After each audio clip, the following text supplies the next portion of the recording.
What is up, scrubs? I'm here today with a deck tech from Set 2 Union Force, especially since the SRs have been uploaded onto Octagon. I highly recommend you go ahead and check it out. Um, and also be sure to check us out at intricategaming.com. You can also find us on Facebook, Twitter, and Twitch at We Are Intricate. I know that we do Twitch streams often. As well as we're going to be producing more and more content just through those channels, and of course you'll just have the content through my channel as well, through XG Productions. So please be sure to subscribe. I really appreciate more subscriptions as we go forward. So anyway, this is one of the decks I've been testing so far. I really like it. I guess I consider myself it's a burn deck.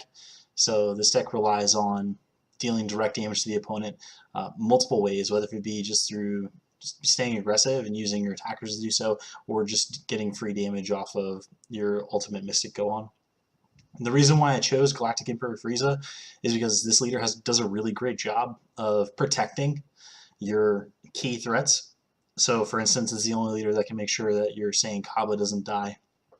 You're going to cast it on turn 1 on the draw and get in for damage, and allows you to, of course, once you flip, you're now untapping 2 of your characters, which is extremely powerful, especially in this deck. So if, for instance, with a character like Jiren in the deck, you can swing 1 set of battle cards, swing twice set of battle card, and then untap at the end of the turn, or you could swing 1 set of battle card, 1 set leader, and then untap at the end of the turn, which is extremely powerful. Also, you have the ability to protect your 3-drop Mystic Gohan, who is the promo. He's incredibly good in my testing so far. Being able to draw a card for free off of swinging at somebody's battle card or giving it double strike when you need to is really powerful and really relevant, and it's also really helpful.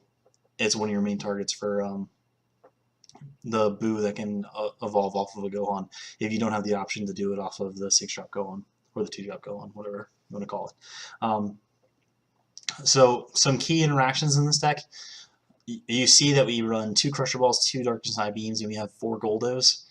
These are really going to be used to tap down our opponent's creatures, especially their low drop creatures, to kill with Ultimate Mystic Gohan, because you're basically going to net free damage off of it. That's another reason why I chose to use a leader that doesn't draw a lot of cards, mostly just because of the fact that one of your ways to cast Gohan in this deck is by having 3 or less cards aside from it to get it on the table, but otherwise you're going to be doing it through fully trained Sun Gohan, which cards like this in the set are highly underrated. The 2-drop Gohan, as well as the 3-drop Cooler in yellow, allowing you to evolve for just 3 energy into your biggest threat, is incredibly powerful. I have a mono yellow Cooler deck right now that you're essentially playing the 7-drop Cooler on turn 4 if you hit the right sequence of cards. So this 2-drop Gohan really helps make the deck work just in case you can't get your hand lower enough so you can evolve into that Gohan. So as I said before, we like to deal direct damage to the opponent with this deck. So turn 1 being Kaba, you also have later in the game you have Raging Kaba, which again more direct damage, and you're really closing the game out with the 6-drop Gohan and the 7-drop Majin Buu. So if we look at the extra card package, 4 Cold Bloodlust, because it's the best card in the game. It's just going to be able to, again, protect your threats, which is what you're trying to do. You want to protect them from your opponent's Beerus or the Raging Attacker Vegeta. You want to keep your Gohans alive so you can evolve with no problems. You want to keep your attackers alive so you can continue to keep pressure on the opponent. There's a lot of times in this game where you're winning the game on turn 5, turn 6 with little to no effort, and that's just with a medium grade draw. And then, of course, we run 2 Crusher Ball and 2 Darkness Eye Beam. This may end up being switched to 3 Crusher Ball, 1 Darkness Eye Beam, but I really do like Darkness Eye Beam's ability to tap down multiple guys if you need to swing for game, or if you need to tap down multiple people if you have the 7-drop Buu out.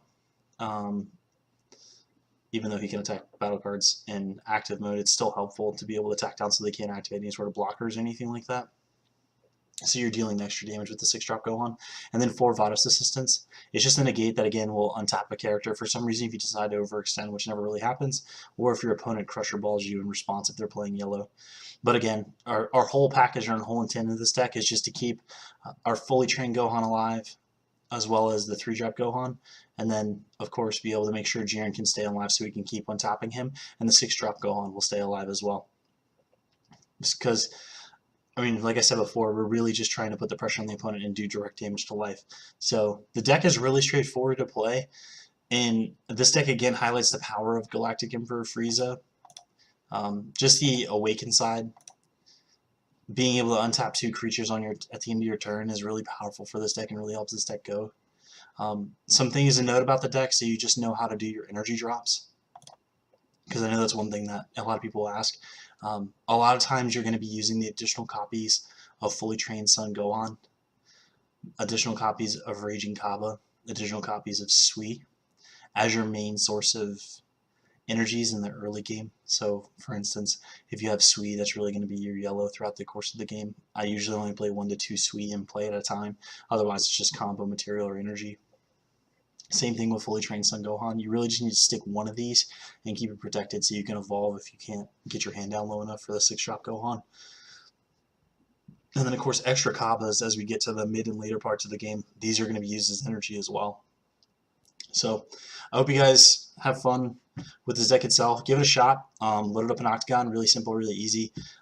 This is just a short, simple deck tech going over the deck itself. If you guys have any questions about the deck, you can basically just comment on it on the video itself. You can also send me a PM on Facebook. A lot of people have been doing that lately.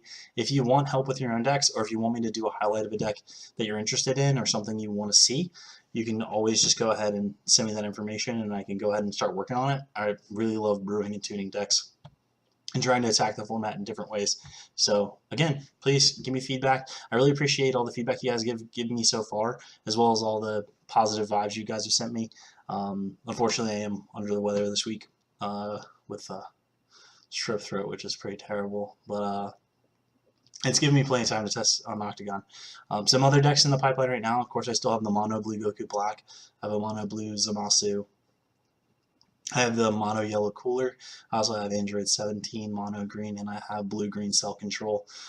Are currently loaded up in Octagon right now. But if you guys have any other deck ideas, please feel free to send them. And again, like I said, if you have any questions, go ahead and put them in the comments of this video, or message me directly, or comment on Facebook.